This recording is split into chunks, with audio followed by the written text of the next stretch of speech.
Hello, ladies and gentlemen. Raging Demon here. So I saw the Ken trailer for City of the Wolves. I haven't been playing City of the Wolves lately. I haven't played it, probably for about a month, I would say. And the Ken trailer was really exciting because his gameplay looks really awesome.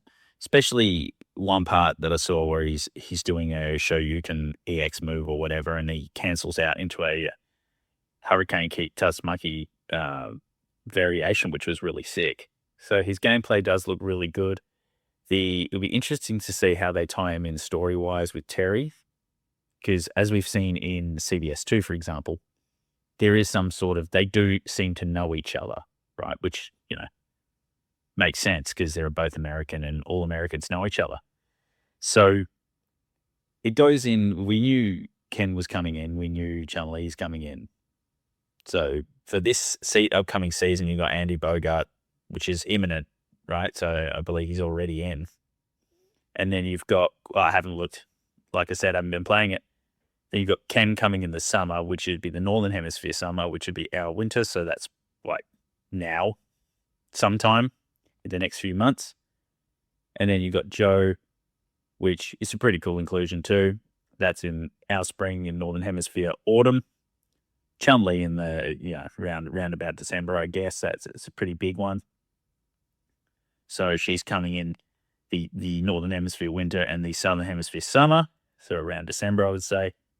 And then you got Mr. Big early next year. So these are all this is a solid lineup, I think, especially the gets they've got for Ken and Chun-Li.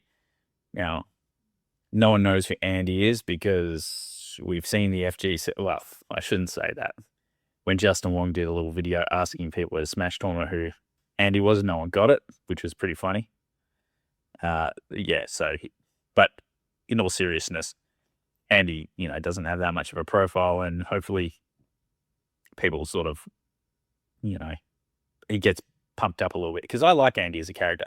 I like playing as him in KOF 15, so that's cool. But obviously Ken's the main one. I like to main Ken in lots of Street Fighter games, so I'm pretty excited about this. This might be enough to get the smell of the guest characters off the game, but we'll see. I'm still really put off by including Cristiano Ronaldo and Salvatore Ganacci. I just don't like it. I share this opinion with many other people in the FGC, particularly Maximum Dude, who really doesn't like it, and I'm all with it. I'm with him on it. I don't like it. It has soured the game for me quite a lot. And like I said when I talked about the game a few months ago, it is a pretty solid game. It is fun, and they don't make these characters super prominent, but just their inclusion alone is pretty off-putting. However, and unnecessary, because if you're getting Ken and Chun-Li from Street Fighter, you don't need this shit, right? So I wonder if they'll get any Banco characters, because they have played well with them in the past with Tekken 7. That'd be pretty cool. So we'll see. So I'm pretty happy about that lineup, being honest. And I'm definitely going to give Ken a go when he drops, which I guess we pretty soon. So what else is going on? Well, I'm off to Canada in a couple of weeks, so I will be putting out some episodes. It might get a little quieter, but it should be normal programming. I'll try to record some episodes while I'm over there. It'd be great to catch up with some of the Canadians who are friends of the show, which will be cool. Looking forward to that. And I'm also looking at reviewing Claire Obscure Expedition 33. I recently started that game. I'm liking it. I'm like the combat, actually.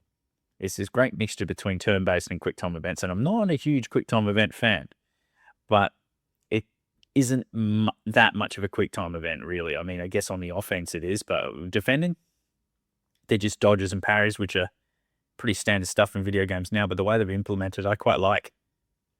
It gives you a chance to sort of get out the way and limit the damage when it's not your turn. So, and you can use guns while you're fighting too, which I thought was really, really cool. So this game's obviously very heavily narratively driven.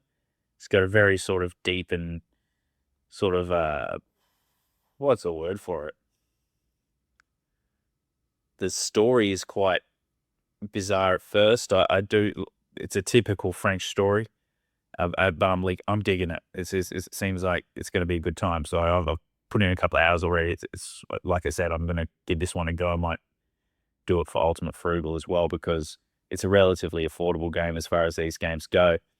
And the fact that the team is so small and they produce such quality product, the graphics look good, the gameplay's good, the story's good, the voice acting's good, everything is really good so far. Like it's punching well above its weight class budget-wise and team-wise. It just really makes you wonder what the fuck other studios and development teams actually do with their time and their money if these guys can put this out. Seriously. Like, I know there's been a lot of layoffs, and that's really sad. Being in the construction industry and working projects myself, we do get our fair share of this when a project's over, and as soon as there's any kind of downturn in the job market or any commodities prices and that sort of thing, there's always a bunch of layoffs. But if they can produce this kind of game with that smaller crew, a giant studio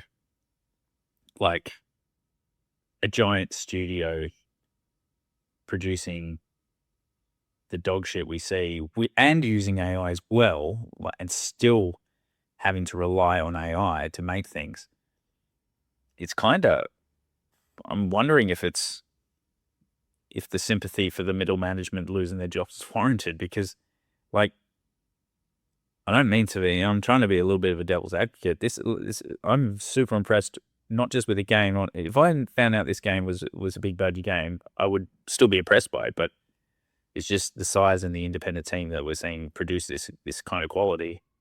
And it's what people want. It's what they wanted from Final Fantasy, so far as I can tell, and never got. So the newer Final Fantasies, not the remakes of 7 and that sort of thing. So this kind of RPG is what the people want, and they've produced it seems. So I'll give a proper review on that when I've put way more time into it. But like I said, been super impressed with it. Not normally my genre. I'm not really one for slogging out very long JRPGs, but if the quality is there, I'll certainly play through it and enjoy it, I'm sure. And yeah, not much else going on. Trying to play, I've been playing MKX as well. I put a bit of a recording of a stream I did, so I'm thinking about doing some Twitch streams and that sort of thing in the future. So the setup was working, which is good. And if you're interested in that sort of thing, let me know, because trying to find a schedule to do it that suits people and that sort of thing. I understand I'm on the other side of the world, so what's good for me might not be good for everyone, and that just might need to be the way it is. But I am looking to do more recordings of me playing games, and hopefully some good footage and some fun boss fights.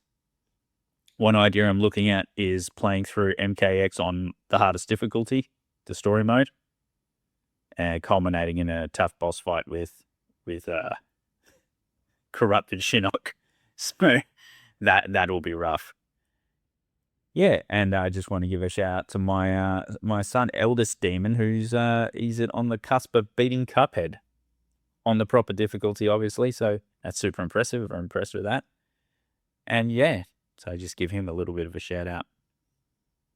Yeah, so nothing else to say really, just a quick one, just a bit of an update with what's going on and some of my thoughts. So I hope you have a really good day, everyone, and don't smash your controllers.